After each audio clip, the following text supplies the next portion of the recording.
There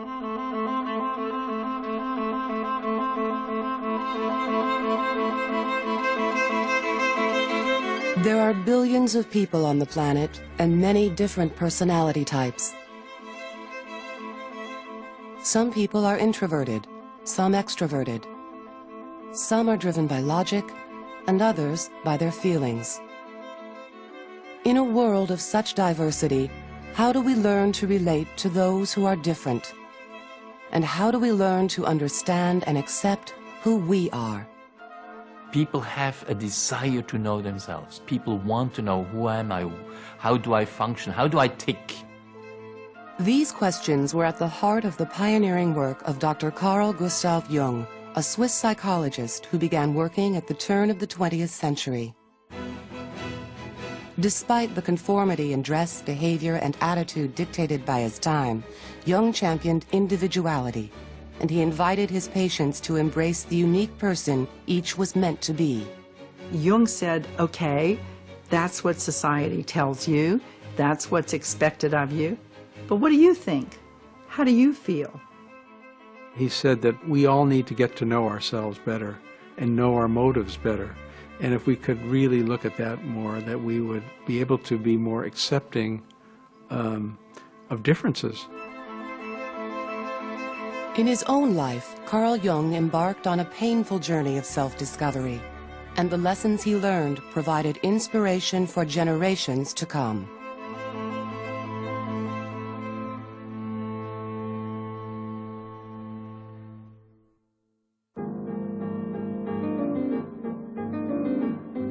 In 1909, at the age of only 34, Carl Jung had succeeded in creating the life he'd always imagined. Born the son of a poor country minister, Jung married the wealthy Emma Rauschenbach. Together, they built an idyllic home and family. Jung had worked his way through medical school and had become a world-renowned psychologist in Zurich. And as the chosen heir apparent of pioneering psychoanalyst Sigmund Freud, Jung was at the center of a revolution taking place in the world of psychology. That revolution was based on Freud's radical concept of the unconscious. At a time when Victorian society prided itself on being highly rational and civilized, Freud argued that people were really driven by repressed urges they weren't even aware of. Jung was one of the few who had embraced Freud's provocative ideas. The pair quickly became partners in promoting psychoanalysis around the world, and slowly they were gaining the respect of the mainstream medical community. In Freud, Jung had found not only an important professional mentor, but also a father figure. His own father died when he was just 20. The death of Carl Jung's father ended any money coming into the household. And it was up to him then. He was the only son. It was up to him to take care of both his mother and his sister. And so keep in mind, Jung was sort of an orphan. He looked for a guide, a father, you understand, and he found that in Freud. Jung's future seemed secure, but there was just one problem. Jung had nagging doubts about some of his mentor's theories. For Jung, Freud was too close, too narrow. Jung was very open. He closed his eyes to nothing. Jung spoke about Freud in a 1959 interview. I liked him very much, but I soon discovered that when he had thought something, then it was settled, while I was doubting all along the line. Freud's theories on the sex drive were particularly troubling to Jung. While Freud believed that sexual urges were the sole driving force behind human behavior, Jung believed that we are influenced by many other factors, like religious beliefs, the need for approval, and the drive for power. Freud said, in effect, no, it's sex or nothing.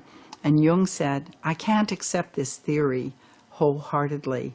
And this is really what caused the rupture between them.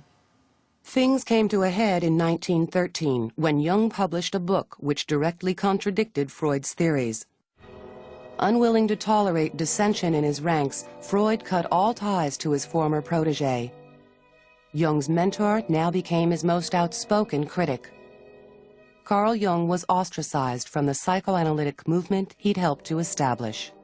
It was a big blow to Jung. He went through a period of disorientation and a period where he wasn't really sure whether he had lost his sanity or not. Though the separation was in the coming, it threw Jung into a deep depression, which, however, was beneficial. It was liberating. He had to go on his own. The son has to do his own thing. Ultimately, Jung would go on to do his own thing, but the years ahead would be difficult. Just months after Jung's own life had been shattered, the fabric of Victorian society was also torn apart. As World War I exploded across Europe, Jung retreated to his house on Lake Zurich to fight his own internal battle. He went down to the beach in front of his house and played with the pebbles and sand, and he said, I don't know why I'm doing this, but this is the only thing right now that will relieve the anxiety and the disturbance that I'm feeling. From there, he went into what he calls the confrontation with the unconscious. Desperate to find his way personally and professionally, Jung began a process of deep self-analysis.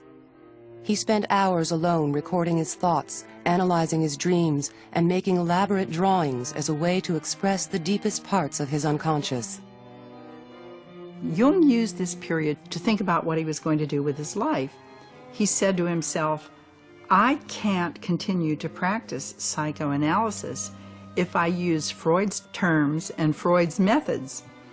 I have to create a system of my own. As he probed deeper and deeper into his own psyche, Jung became increasingly convinced that his unconscious was driven by more than just sexual urges, repressed thoughts, and memories. There was another influential force that Freud had overlooked: the history of civilization. Jung had studied many of the world's cultures and religions, and he observed that even the most dissimilar share common ideas and behavior patterns. He found, for example, that Native American Indians had certain stories and rituals in common with tribes in Africa and other cultures throughout the world. And he said, these things are in common. And these people don't know anything about each other. They have no way to communicate with each other. How is it, why is it, that they are all telling a very similar, if not the exact same, version of this same story?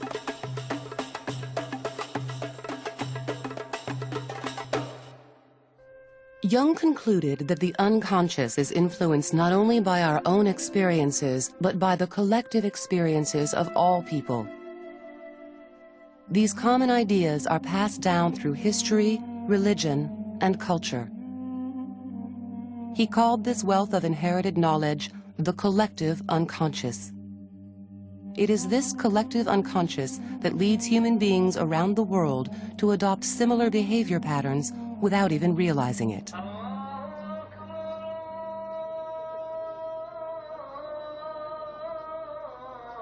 Every culture has certain classical, typical behavior modalities, like the hero. You can go from east to west, north to south. You can recognize a hero. You can recognize a soldier. You can recognize a healer. Or the father as the great good figure who dispenses all knowledge and all wisdom. An unforgiving, disapproving mother. These are universal behavior patterns. They just appear in different clothing at different times.